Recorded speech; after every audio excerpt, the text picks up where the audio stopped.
Hello everyone. Welcome back to my channel of anime reviews. I'm Antoinette Eastman, and this is my anime reviews channel titled Anime Reviews.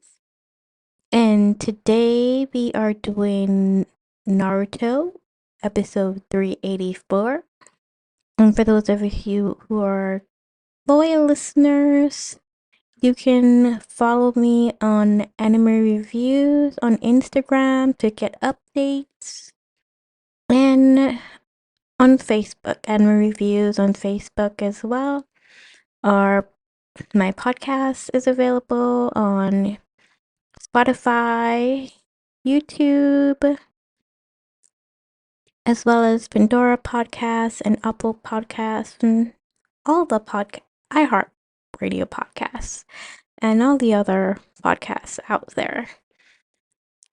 So I don't know if I told you this, but Happy New Year if I didn't tell you. I know it has been a while since I've done an episode. I know I updated one a few days ago, but this year I'm gonna do better in doing more reviews. I know last year there were so many new animes that popped up. They were really good. And after watching them, I may do a few reviews on them. I do have a few favorites that I like that I will rewatch, and I will be sharing more on those in another episode. And that segment would be kind of or GV segment. It's kind of just general. We'll be talking about other animes that I'm interested in.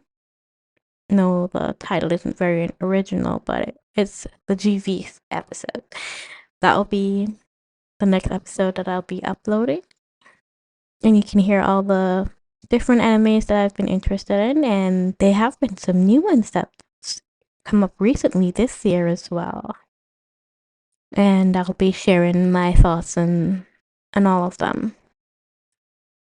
All right, so let's get into it. As you all know, I am reviewing the Great Ninja War because last year, or was it the year before? I started watching Naruto and got lost on what they were talking about. So, in order to understand Naruto, the first season of Naruto, I needed to understand the Great Ninja War.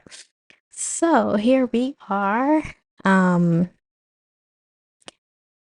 so let's begin. So episode 384. So the show starts with Naruto getting back up from an attack from Ten Tails man Obito. And for those who don't know, often I refer to Obito as Ten Tails man because I can't be bothered sometimes to remember Obito's name, so he's just gonna be Ten Tails man. So when I say Ten Tails man, just know that I'm talking about Obito. And if you are not a fan of Naruto and don't know who Obito is, you are out of luck.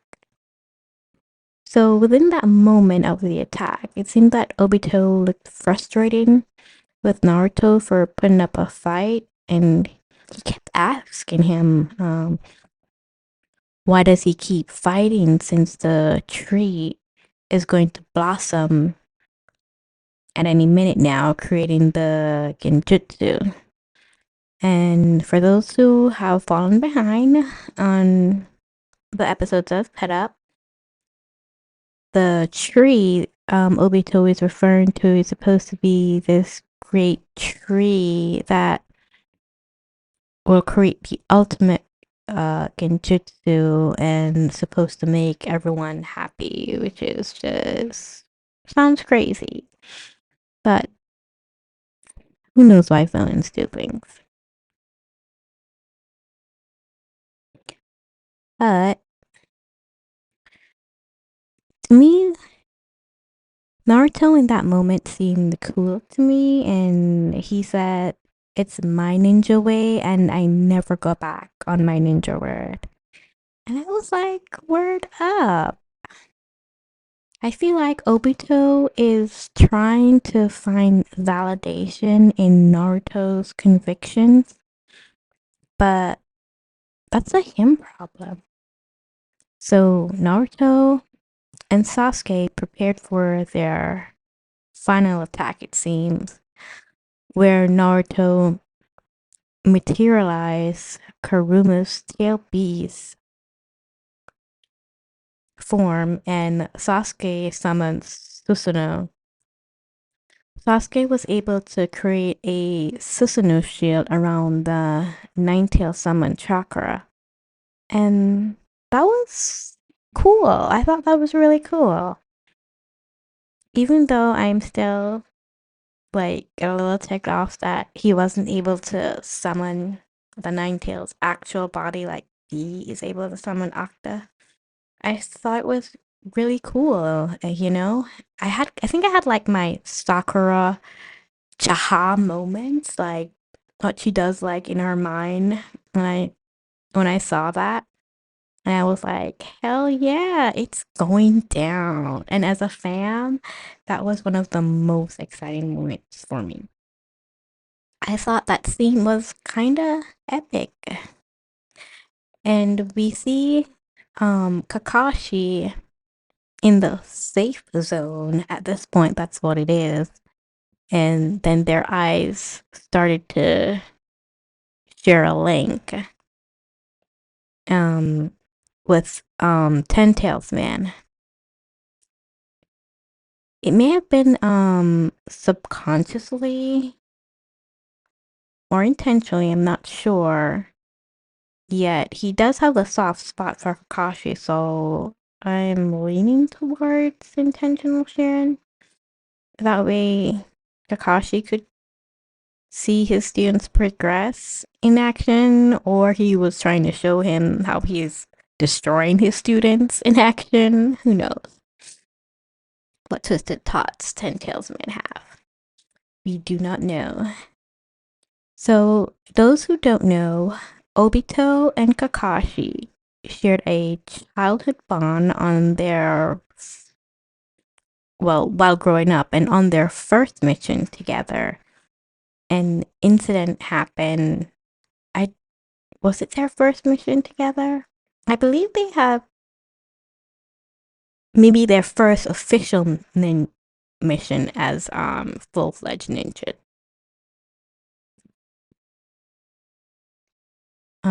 On their first mission, like something happened, an incident happened, and Obito gave Kakashi his eye. And now they have one of his eye, and now they have a shared Sharingan eye. Which makes me wonder if Madara is also able to share a link through Obito's Renegon eyes.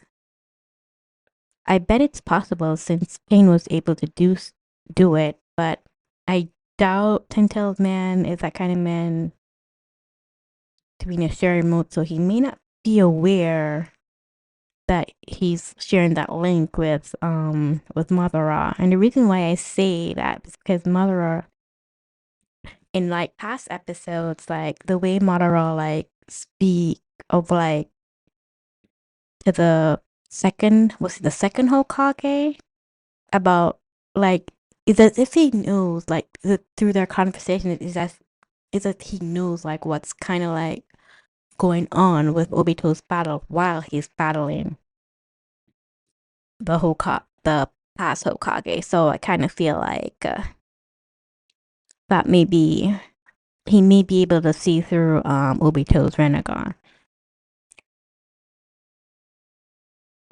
Anyways, I'm digressing. Where was I? So the boys set their motion into attack. Obito prepares for his counterattack by creating two weapons from his body. I feel like villains have like super like decked out skills. And Obito, Ten Tails Man's weapons, it's like he makes stuff out of body parts and he consistently regenerates. It's like he has a never ending body with never ending skills. That's how the only way I can describe it. Just to be clear, when I say he makes stuff out of his body parts, the energy that comes out from his body to form weapons, and therefore I deemed it body parts. And it is what I said it is, okay? I digress again. So Obito calls one of his sword a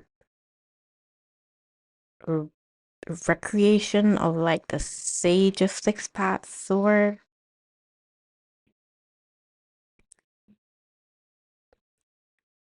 And I don't remember. I think it was like I forgot what it's shaped like, but that's not the issue. So he made this cool weapon from the Sage of the Six Path. Um, and in the other scene, seems like the leaf Shinori from Naruto's class kind of joined the battle in their own way. They started to merge their energy with Naruto, creating a powerful Rasengan, giving the opening Naruto and Sasuke needed to launch their attack. But just to be clear, if you watch the show, like both weapons weren't a sword. One was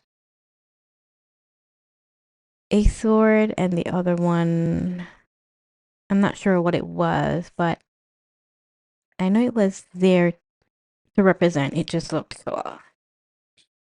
So, in the midst of the clash impact with the heroes and the Ten Tails man clash, the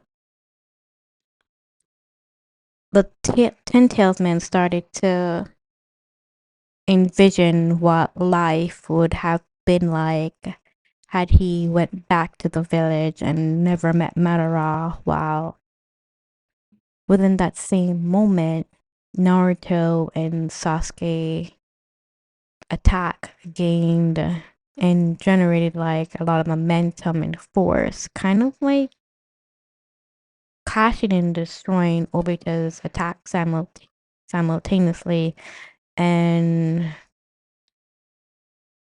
in that moment I feel there was like this he was able to like connect with like the ten tail, the beast within the ten tailed man, and literally started like to tearing out the other ten tailed beast. And then I saw the replay from like the tail beast reunion, and it made me emotional, you know. I teared up a bit. It was nice. And then the talk of well, from the beast begin, and you know, Tin Tailman was not going to let go of those beasts within him, so they started to have like this tug of war. And I feel like if he was able to extract the Ten Tails beast, I feel like it would end the war per se. That would really like shift the war.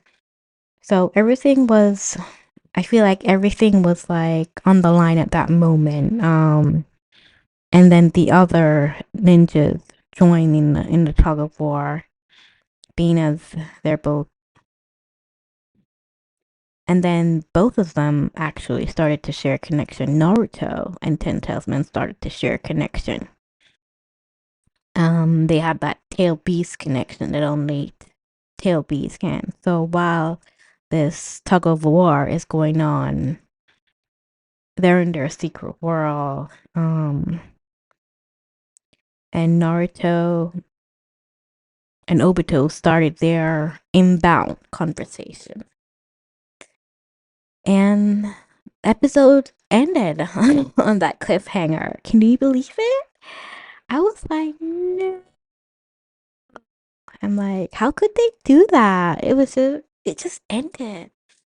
I feel like they should make episodes a lot longer. Like, I feel like nowadays, like with really good content that's being created now, I think their episodes can go up to at least 45 minutes now. Like, it's now worthy. The anime is now worthy of being a 45-minute watch. 35 minutes, the least. Because we've been getting a lot of good content lately. So, kudos to the new anime writers, for showing up. All right. And this, we will end things, and I hope to see you next time. All right. Bye bye.